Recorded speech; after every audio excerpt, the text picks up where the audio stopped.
Saçımın ahına bakma sultan, 18 yaşına yar yar girmiş gibiyim.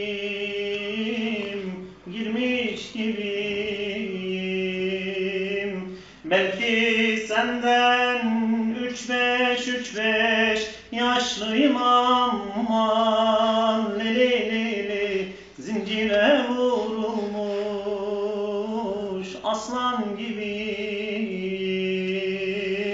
Belki senden 3-5 yaşlıyım aman leli zincire vurulmuş aslan gibiyim. Sen küçüksün, sevda nedir bilmezsin. Şımartmışlar seni yar yar, hatır kırarsın, gönül kırarsın. Seni sevdim desem yar yar, belki kızarsın. Ondandır karşımda dilsiz gibiyim.